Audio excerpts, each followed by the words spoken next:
And hey guys, Teen Fashion Tips here. So today I want to do a quick video on how to make money for teens. Now, I was nowhere near born a silver spoon or anything like that. And all of this stuff is easily attainable with the stuff you get from your paycheck at the end of each week. Now, the thing that I'm talking about is the stock market. As crazy as it sounds, you need as little as 10, 15 bucks to get started. I'm not going to sell you a course or tell you anything or to buy my program because we all know all that stuff can be found on Google and it's a waste of your money, your time. Trust me, I've bought in a couple. Not worth it, not worth thought, not worth the money you paid. So I'm going to go through a step-by-step guide of what to do and how to do it. So for step one is allocate 10% of your paycheck towards investing. So let's say you made $10 at the end of the week. That's not realistic, but let's just stuck with those numbers.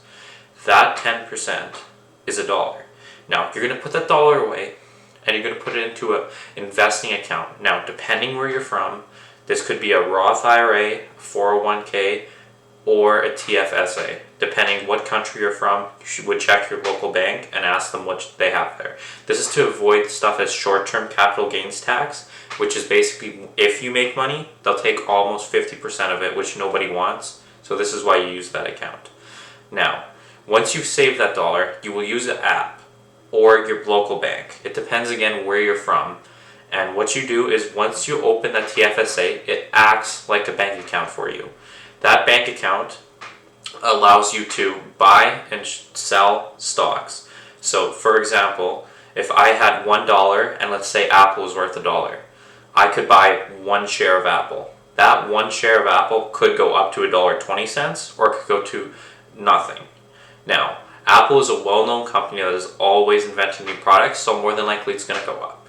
But that's where the research comes in, and all you do is there's Yahoo Finance and you search whatever stock or industry you're into and you look, research, and you look at conversations and you can easily find all the information you need to make an educated decision. Now, there's a lot more that goes into this with PE ratios and numbers, but that is far beyond what we're trying to talk about here. Most people don't know what they're doing, and the issue with that is they could lose a lot of money. Now, if we keep it simple, all you have to do is invest in big banks, dividend stocks, and tech companies that you know will stick around. Now, a good example of big banks would be the Canadian banks, such as TD, CIBC, RBC. These banks always go up about 6% a year, and on top of that, they pay out dividends.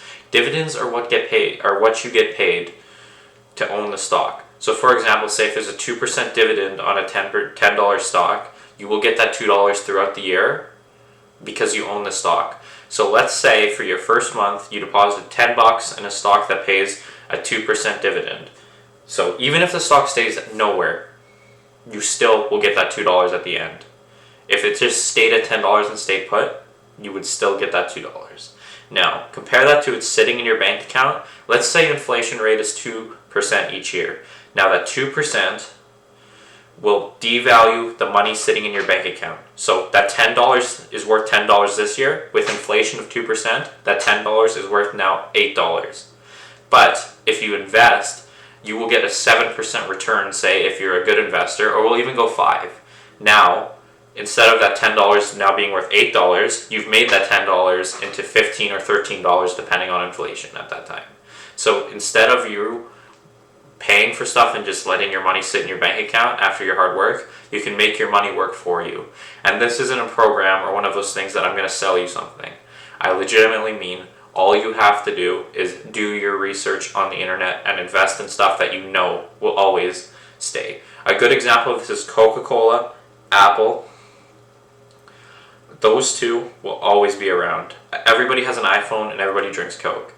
So those two are basically the best stocks you can start with. So they retail each stock around, Apple's around 120 bucks at the time of this video.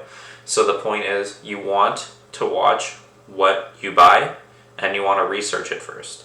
Now, in time, it'll grow and grow, and each month you put it away at 150 bucks, then you have 150 the first month, 300. So say you saved $1,000 a year. Now, 10% of that every year is $100. So then in the first year you'll have 1,000, and the second year you'll have 1,100. But then the next year you take the 10% of the 1,100, so now you have $110. But then you've also compounded the 100 first, so now you're sitting at 2,110 plus you're going to have the 10% growth rate of your stocks and your dividends, which is again another $210. So now you're sitting at 2,100 plus another 1,000. It's a lot of numbers, but all I can tell you is it stacks up quickly, and it's helped me pay for college tuition, and it also is just amazing to see how much money there is to be made. If you have any questions, you can just put them down in the comments and I'll do my best to answer them. As well, I apologize for the terribly edited video and the fact that I can't get a haircut or do anything up here in Canada. I'll also put a link to Wealthsimple, which is the app I use to trade. I do suggest using it if you're in Canada. I'm not sure if you're allowed to use it out of Canada, but if you aren't, just go to your local bank and ask what there is for stocks. And make sure you're 18 or have parents' permission with a custodial account. Thank you guys for watching, and that's Teen Fashion Tips helping you out.